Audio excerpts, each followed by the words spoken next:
Do you know the feeling when a billion-dollar idea is the only thing you have left while your bank account screams despair and your entire life is on the brink? This isn't just bankruptcy. This is absolute nothingness. Before J.K. Rowling became a name echoed in every library and home, she was just a young woman sitting alone in a cafe in chilly Edinburgh. She was recently divorced, unemployed, living on welfare benefits and trying to keep her young daughter warm with almost nothing. She wasn't just poor, she was living below the poverty line to the extent that the word failure no longer described her situation. She was at rock bottom, but at that bottom the biggest idea of her life was born, the world of Harry Potter. The problem J.K. faced wasn't merely financial, it was a deep psychological one. After her marital and professional collapse, her self-worth eroded. She felt she had lost every role in life. No longer a wife, no longer an employee, just a person dependent on the state. This feeling of shame and uselessness is the silent killer that pushes many to give up. Rowling believed her life as a storyteller had ended before it even began. She was confronting a frightening thought. If I couldn't succeed at anything else, could I fail at the one thing I love, too? Here lies the first mental shift, the radical acceptance of failure. Rowling realized that the bottom she had reached had liberated her. When you lose everything, you no longer have anything left to fear losing. She later said, "I was freed because my worst fears had been realized." She decided to invest her remaining time and effort into the one thing no one could take from her, writing the story in her head. She wasn't writing for money or fame. She was writing to prove to herself that she still possessed self-worth and the capacity for creation. Her sole mission became finishing the story.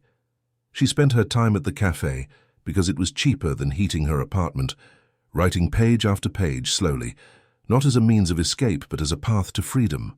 Rowling finished the first part of Harry Potter, a moment of personal triumph. But the struggle was not over. It had merely shifted. She now faced the shock of mass rejection.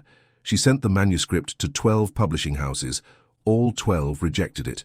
Some sent harsh rejection letters, others ignored her completely. Imagine investing your soul and time into one thing after losing everything, only to have the world tell you that this thing is unwanted. This rejection wasn't just of her story. It was a rejection of her last investment in her self-worth. This type of rejection kills the will. Rowling did not give up, but her persistence wasn't blind. Her persistence was strategic and mature. She did not let the rejection change her mind about the quality of her work. She believed in the story.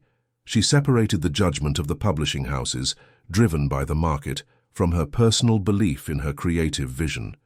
She continued to send the manuscript to smaller publishing houses, trying to target less rigid markets. She didn't put all her eggs in the large basket. Acceptance finally came from a small publishing house, thanks to the 8-year-old daughter of the director, who loved the first chapters. This proves that you only need one person to believe in your vision, not the approval of everyone. Success started small, but the belief in the story and the world Rowling created turned it into a global phenomenon that changed the face of publishing. J.K. Rowling transformed from a person living on government benefits to the world's first billionaire author.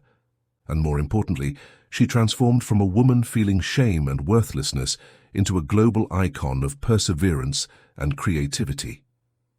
J.K. Rowling's story is not about magic or getting rich quick. It's about a simple decision a woman made under the hardest circumstances. When you lose everything, the only thing you can control is what you put out into the world. Success wasn't guaranteed. It was the result of her decision to fail while trying to do the thing she loved, rather than surrender to a failure she hadn't chosen. Don't let the fear of loss stop you from investing the last thing you have, your passion.